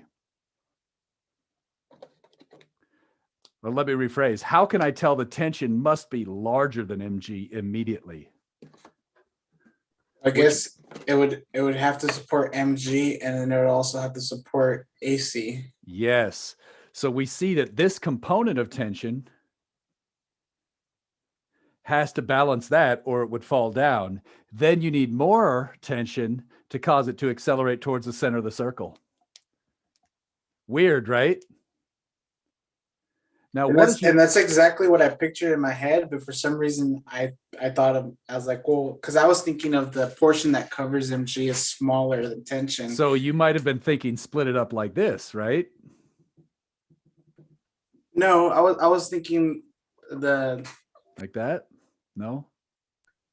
I pictured okay. I pictured that in my head, but I guess when you asked the question, I thought, I was like, well, a piece of tension has to support MG, so that's why I was like, oh, so tension. I don't know. It was just, yeah. You flipped the logic after you put it together. Yeah, Got it. yeah, Understood. exactly. Yeah. So part of tension has to support this, and then there's another part. So remember, the vectors are always the sum in quadrature of their parts. So the ty and tx squared added together, you get a bigger number. All right, that's cool. If you're curious, you could split the problem up this way. If you split it up this way, tension lines up, and this is theta. We got an mg, right? Because wasn't this angle up here theta? Ooh, watch out. For pendulums, oftentimes we do the angle to the vertical. So this is theta. Does that change what this is? Is this theta or not?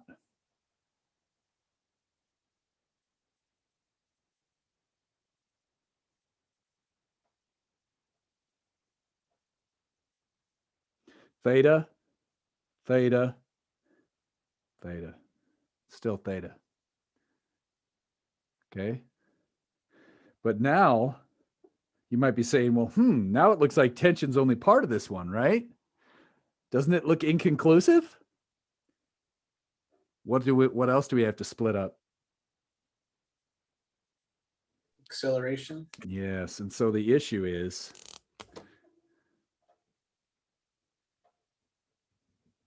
there's an acceleration in the tangential, in this tension direction. And so this force has to be larger than that force because there's a component of acceleration up.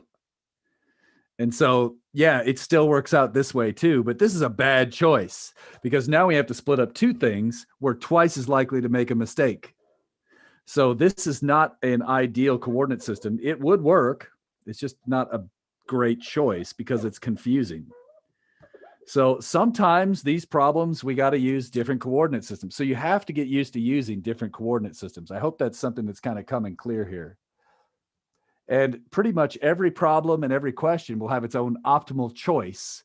And the only way you get that optimal choice is by practice and experience, unfortunately. So again, we know that this angle up here is theta. That makes this angle down here theta. So this is going to be t what? Cosine or sine in this case?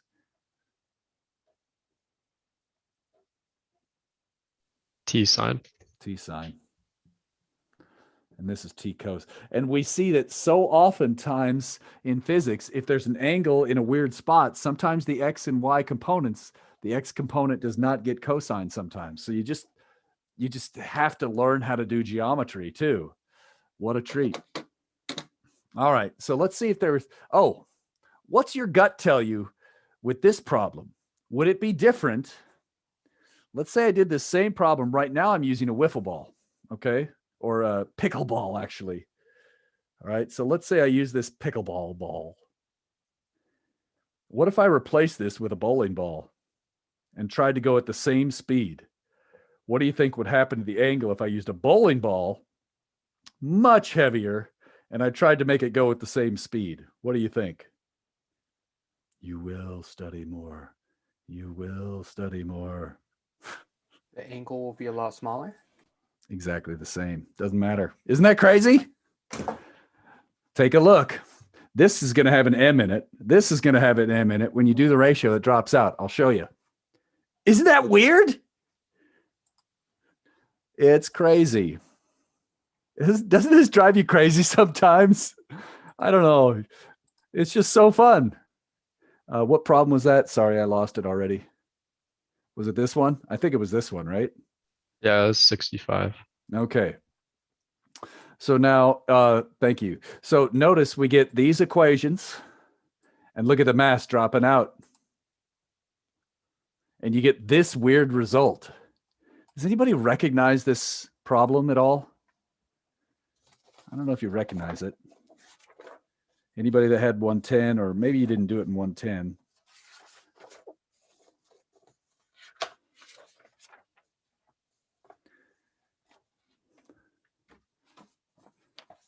I have this somewhere. Oh, I lost it here.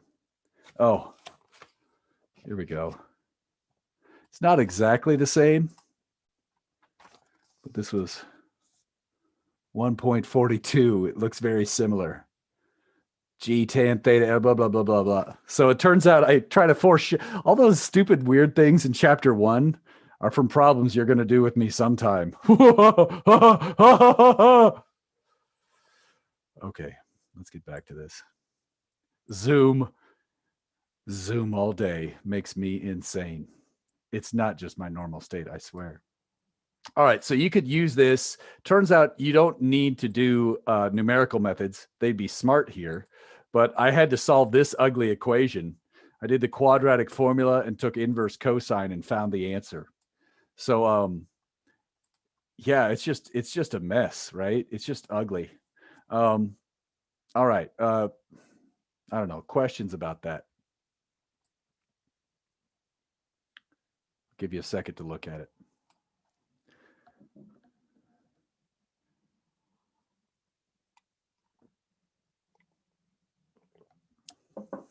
All right.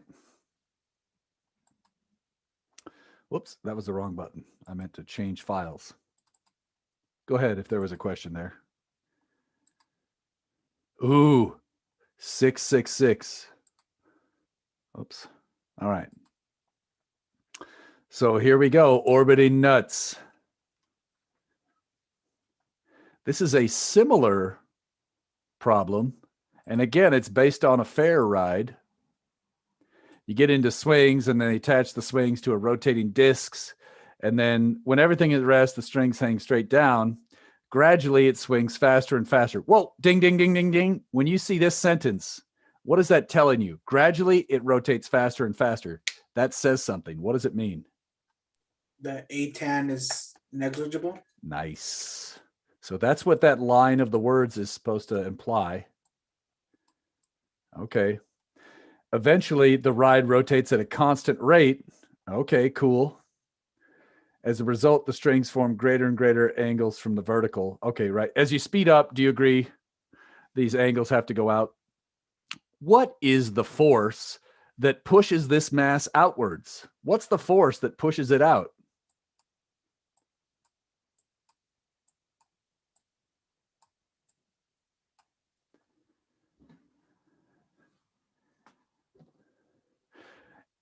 Rather than take a guess, let's draw an FBD.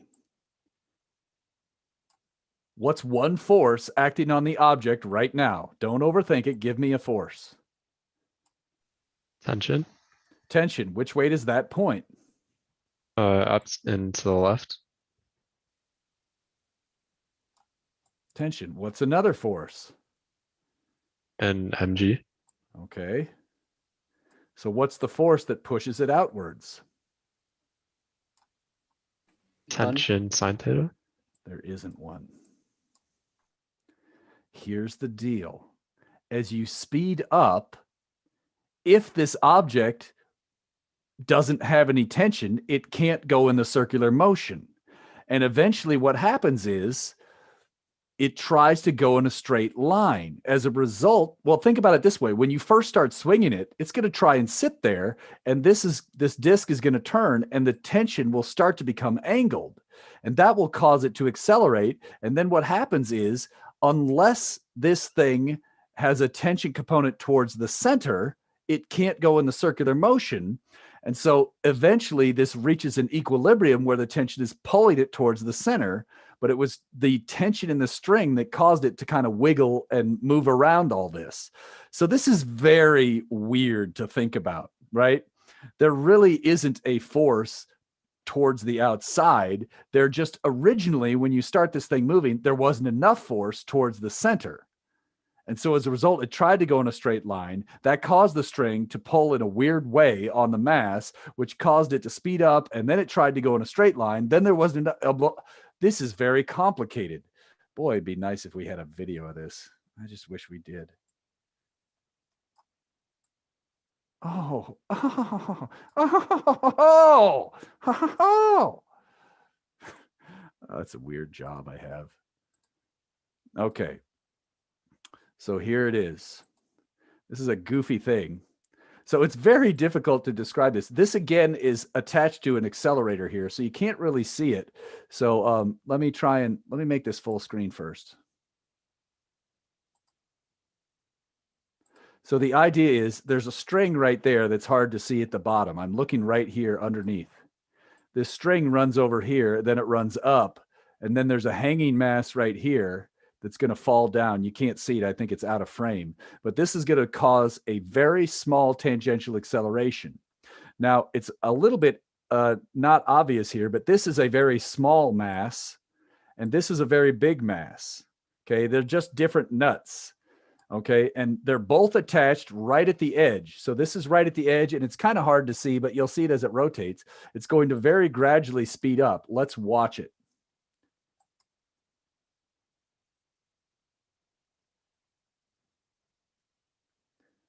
So there you could see it. If I could notice, I don't know if you noticed, let me go back just a little bit.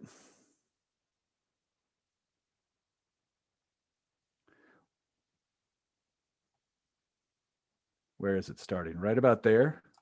And let me go to slow. Watch it as it starts. So the masses tend to sit still right when it starts rotating. And then the string actually pulls them upwards and in a straight line to get them moving. And that causes these strings to bobble a little bit. And then eventually, if you had to guess which one of these masses is going to hang at a larger angle, what's your gut tell you?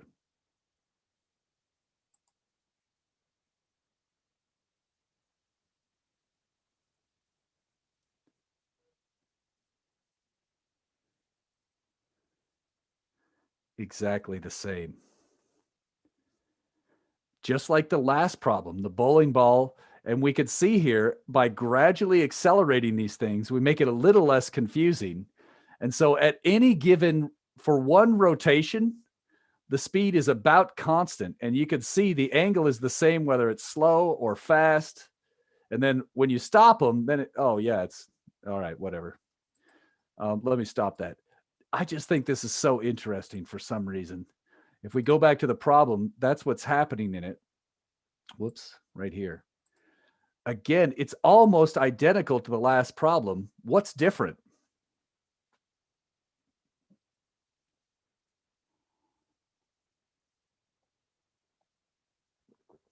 How do these two problems differ?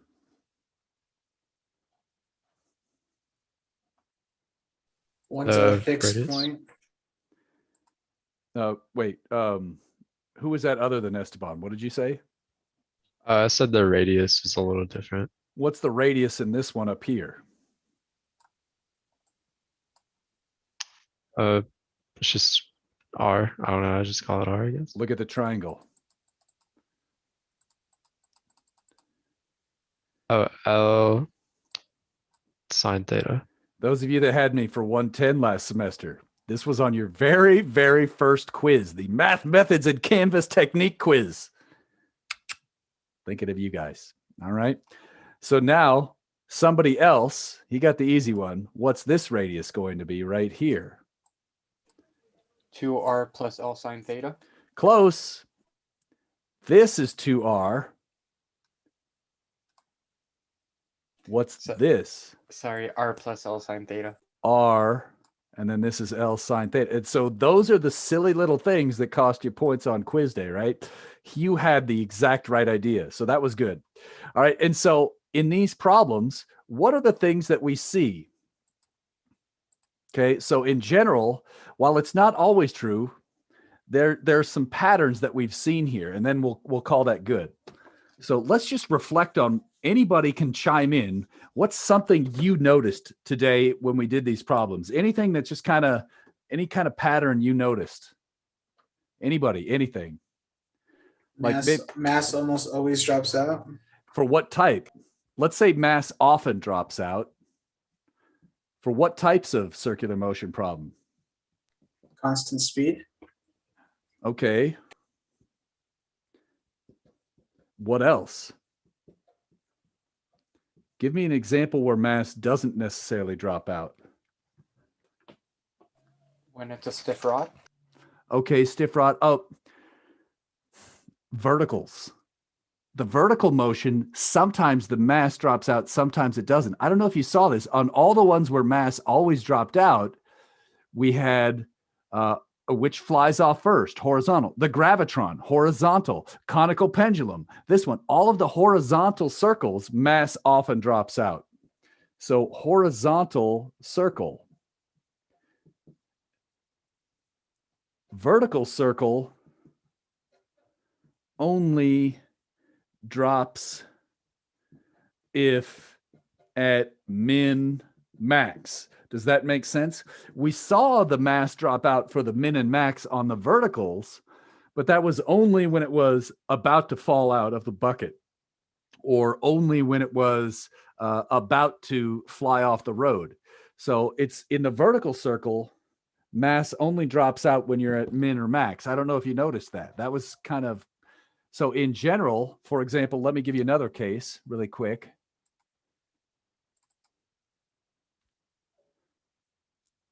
Okay, like vertical circuit, like, oh my gosh, come on. Like this one with the car driving over these. Turns out mass doesn't drop out if you have this kind of problem, because it says it's not about to drop out. So yeah. Okay. And this one might, I'm not sure. Look, here's a horizontal where it looks like mass might stay in it. I don't know. We could look at that later. And so we'll probably do those next class period. So it's not always true. So let's emphasize this is not always true. Often. Anything else? Maybe we used this a couple times.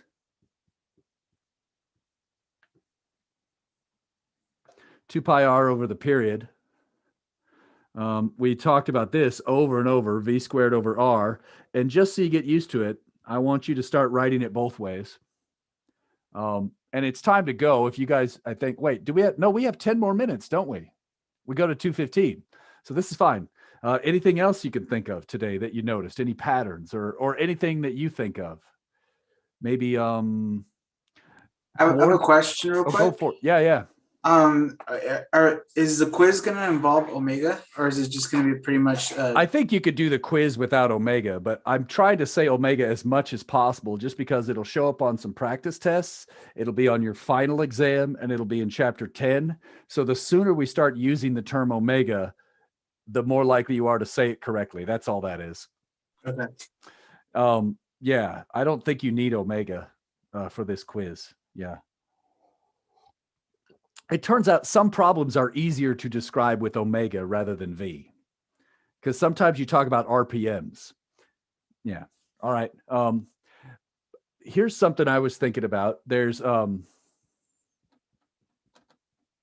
we've seen that oftentimes you need to do multiple coordinates and top versus side view, right?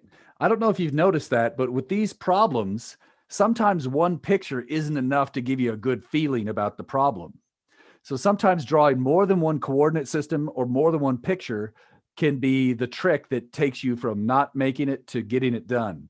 Because sometimes in one coordinate system, you don't see the answer, whereas in another coordinate system, you might. So you might draw a top view and a side view and maybe do multiple different coordinate choices to see which one looks best. And obviously with experience, you'll know, oh, with this problem, it looks exactly like that other one where I use this coordinate and I got it really easy. So I'm going to try that. Yeah. What about friction? In general, one of the things about friction in these problems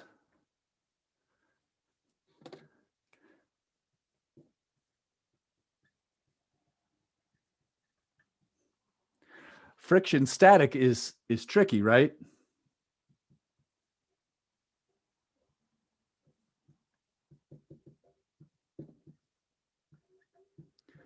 We have to be very careful. Is it less than or equal to mu times the normal force?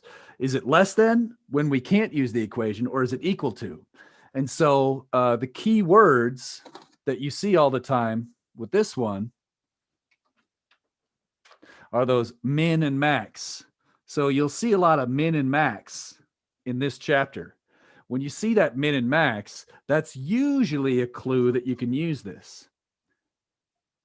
And then a classic physics teacher trick that we do all the time is we say, okay, figure out the minimum speed that is required, or figure out the minimum frictional force required, or what coefficient of friction is required to keep this thing in the loop. And then the next question, we often try to trick you and say, what happens if the speed is cut in half or doubled? And then you want to think, oh, well, the speed doubles, AC doubles. So the normal force quadruples, or the speed doubles, so AC quadruples. So maybe the normal force goes up. But just because the normal force goes up doesn't mean you're still at this min-max condition. And so oftentimes, if you double or quadruple something, sometimes friction state changes. So that's the last kind of super sneaky trick. And this is usually the word like 1 point out of 30 on a test or something. But, you know, it's just seeing who can remember that silly little thing. We still got 6 minutes. Let me mention something. I should have tried to remember to make these videos. These are very sneaky. So I want to mention something about fictitious forces. And next time, we're just going to do more practice on this, everybody. So let me say this. Before we go today, because we're going to run out of time in 5 minutes, something I want you to do is get as many problems done or attacked between now and the start of class, because we have lots of time before the quiz to address your questions on this stuff. And if I move my hands a lot and make butterflies, maybe that will do something for you.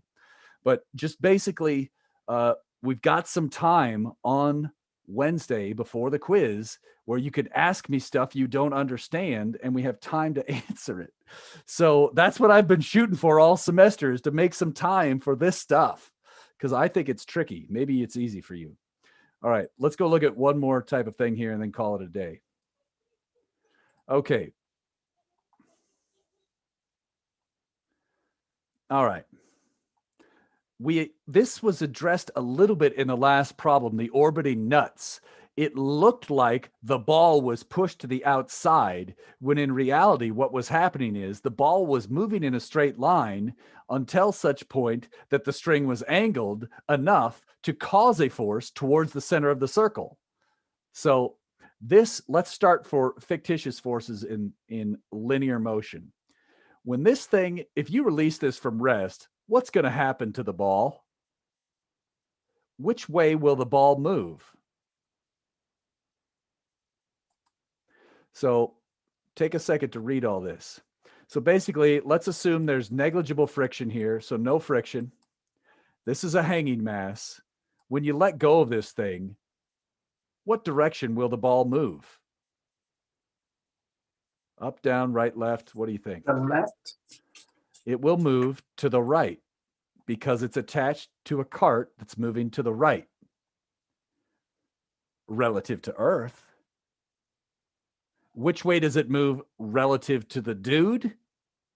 To the left. So you could either say, no matter what you had said, I was going to say you were wrong, or you could say, no matter what you said, you could say you were right. This is where the word relative starts to matter. The ball, right? Once this thing starts going, think about this. The ball, let's say this is a bowling ball. If this thing right here is a bowling ball, it's got a lot of mass. It has a lot of inertia. It tends to resist changes in its motion. So as the car starts to move, it wants to just sit there. If it sits there, a tiny bit of time later, the string will start to form a slight angle because this will scoot over. Once it does that, I'm exaggerating now, then there's a component of tension up and a component of tension to the right. So essentially, the ball will effectively sit still until there's enough tension to pull it to the right. Now, it turns out you might say it should also go up a little bit. And you're right, it does.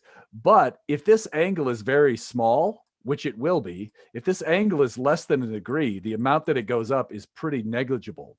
So it's approximate. So this is what's crazy. This is the forces on the ball. Let me draw it over here. So there's a tension up, an mg down, and it accelerates to the right.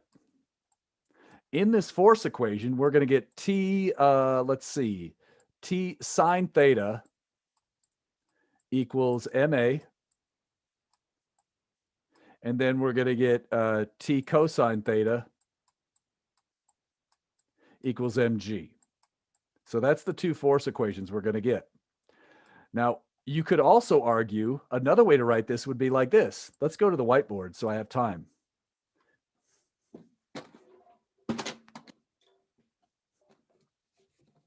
Faster on the whiteboard. Sorry about that. I forgot about it. Okay.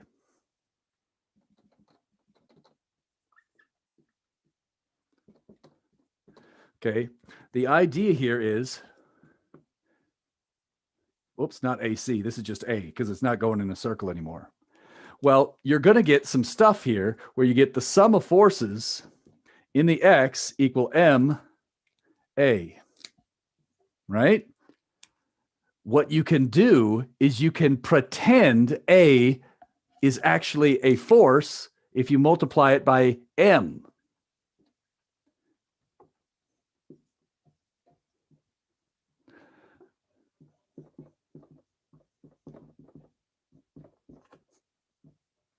So what you do in a problem, this is actually a legal move. What you could do is you could say, look, I'm going to draw MA as a force. A is not a force. It doesn't have the right units. Mass times A has the correct units. MA is a force pointing the wrong way. So from the person's perspective in the car, it looks like there's a force backwards on the ball because it hangs back. But what's really happening is the ball moves forwards. It just initially doesn't move forwards as much as the rest of the car. And so they're both moving forwards. In the real world, tension is pulling the ball forwards. It just couldn't do so until such an angle was reached such that there was a horizontal component of tension to pull the ball forwards. Blah, blah, blah, blah, blah, blah. All right. Same thing is true with circular motion. If you do this in circular motion, yeah, it's super confusing, right? It looks like the ball goes backward. Oh, whoops. Oh, crap. Oh, no, there's like, I'm getting all kinds of weird stuff here. Oh, there we go. So many Zoom windows. Okay. So the idea is the same thing happens if you're in a car. You feel like you're sliding to the outside, right? But in this case, there's a normal force this way, and there's an AC this way. That's equivalent to mass times AC the other direction. Think about the force equations, right? If you just take this, you say normal force equals MAC. Well, that's exactly the same thing as saying normal force minus MAC equals 0. So we say this force is fictitious. This is not a force occurring on the object. However, mathematically speaking, if we set acceleration to 0, we can do that if we model this acceleration as a force pointing opposite the way it really points in the real world. These are called accelerating reference frames.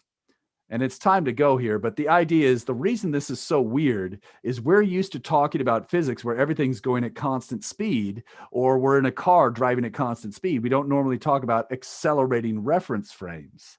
Once you have an accelerating reference frames, things get very weird. It's time to go, but I'm going to mention this. I have this really weird link to an old video I'm going to get you really quick if you want to stick around for 10 seconds. You could veg out. We're in office hours now. Apologies. Let me just see if I can. Whoop, that's not what I want. Just give me a second. It's this old school video, and I wrote down the link somewhere, and I forgot to bring it up. We're going to do more problems next time. You can get out of here, and we'll do those problems. I think it's called frames of reference.